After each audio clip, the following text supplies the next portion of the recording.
আসসালামু আলাইকুম ওয়া রাহমাতুল্লাহি ওয়া বারাকাতুহু। আশা করি আল্লাহর রহমতে আপনারা ভালো আছেন। এখন আমাদের জামাতে একটু মুজাকারা, কোরআনের মুজাকারা হচ্ছে। এটা আমাদের কালকে দেখেছিলাম আমাদের রেসপেক্টেড আমির সাহেব, এটা আমার হাফেজ সাহেব, এটা আমার ভাইপো। সামনে কিছুদিন আগে হাফেজ ফারেক হয়েছে। এনার লেগে দোয়া করবেন, আল্লাহ যেন বড় জায়গায় পৌঁছে গিয়ে। তো আল্লাহ পাক চাইলে উনি হয়তো প্রথমবার হয়তো তারাজি পড়াবেন। এখানে আমাদের সাথী, আমি জাহেল মূর্খ, আমি কিছু জানি না, আমি ব্লগ করছি।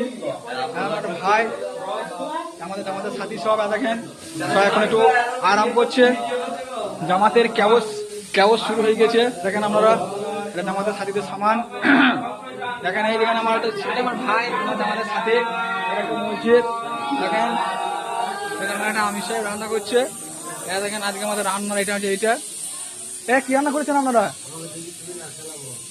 হ্যাঁ, রান্না করছি আমরা, এখন রান্না হয়ে গেছে। আজকে হবে আমাদের মাংস, কুমড়ো দিয়ে আলু দিয়ে করকে কালকাবের তাহিরি। যদি আমি থাকতে পারবো না, খুব খারাপ লাগছে, মিস করবো। হ্যাঁ দেখেন এই রান্না বান্না একটু মোটামুটি আল্লাহর রহমতে জানি। হ্যাঁ দেখেন, হ্যাঁ দেখেন এই ভাইটা খুব ভালো সবজি কাটতে পারে। হ্যাঁ দেখেন চলছে রান্না বান্না, আমাদের প্রসেসিং চলছে। আমাদের আমি এখন নাই বলে পড়লাম লুকিয়ে লুকিয়ে ঢুকবে। এখানে আমার একটা যে মসজিদ আছে সেই মসজিদ ইমাম সাহেবের ঘর, এটা একটা, এটা মসজিদের ঘরটা কাজ করেছি, লাগিয়ে দিলাম। হ্যাঁ এখন আমাদের কলমা মুজাকারা চলছে, কলমা আলোচনা। দেখেন কলমা আমাদের জীবনে বহুত গুরুত্বপূর্ণ। 60-70% মানুষ বা 80% মানুষ কলমা বলতে জানে না, যেন কলমা শেখা বহু জরুরি। কলমার মতো ইমান আছে মানুষের।